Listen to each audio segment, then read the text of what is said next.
તો આજ મુદ્દે વધુ જાણકારી મેળવીશું TV9 સંવાદદાતા ગૌરવ દવે પાસેથી। ગૌરવ, આ સમગ્ર મામલે એક તો બે પાસાઓ છે। પહેલા તો મયુર મોરી મળી આવ્યો છે, તેની કઈ રીતે પૂછપરછ કરવામાં આવી રહી છે, સાથે જ ડોક્ટરને લઈને શું આગળની કાર્યવાહી હાથ ધરાઈ રહી છે? ગૌરવ,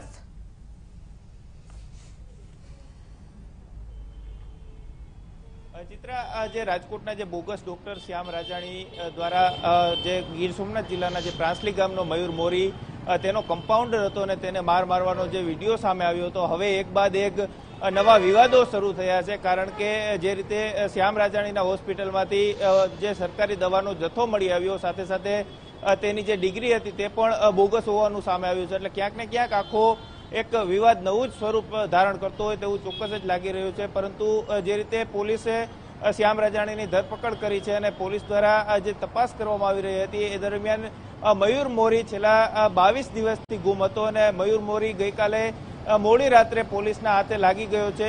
પોલીસ દ્વારા તેની અજ્ઞાત સ્થળે પૂછપરછ કરવામાં આવી રહી છે। તેને ક્યાં હતો, કોને તેને આશરો આપ્યો હતો અને શા માટે તે મોબાઈલ પોતાનો સ્વિચ ઓફ કરીને જતો રહ્યો હતો, તમામ દિશાઓમાં પોલીસ દ્વારા તપાસ કરવામાં આવી રહી છે। પરંતુ ક્યાંક ને ક્યાંક હવે પોલીસની જે તપાસ છે તેમાં પણ શંકા ઉપજી રહી છે। કારણ કે પોલીસ દ્વારા જે રીતે કોઈ પણ આરોપીને પકડવામાં માત્ર ગણતરીની કલાકો લાગતી હોય છે, પરંતુ મયુર મોરી છેલ્લા 22 દિવસથી ગુમ હતો અને છેલ્લા 4 દિવસથી મયુર મોરીનું પોલીસને લોકેશન પણ મળતું નહોતું। ત્યારે હવે પોલીસ પર પ્રેશર વધતા છેલ્લે ક્યાંક ને ક્યાંક હવે મયુર મોરીને પોલીસે રાત્રિના સમયગાળા દરમિયાન જે તેને ગોતી કાઢ્યો હતો અને પોલીસ દ્વારા તેની અજ્ઞાત સ્થળે પૂછપરછ કરવામાં આવી રહી છે। મીડિયાને કોઈ પણ જાતની માહિતી આપવામાં નથી આવી રહી। પોલીસના ઉચ્ચ અધિકારીઓ દ્વારા તપાસ કરવામાં આવતી હોવાનું માત્ર પોલીસ દ્વારા રટણ કરવામાં આવી રહ્યું છે। ત્યારે પોલીસની ક્યાંક ને ક્યાંક જે તપાસ છે તે પણ શંકા ઉપજાવે તેવી છે। કારણ કે છેલ્લા 4 દિવસથી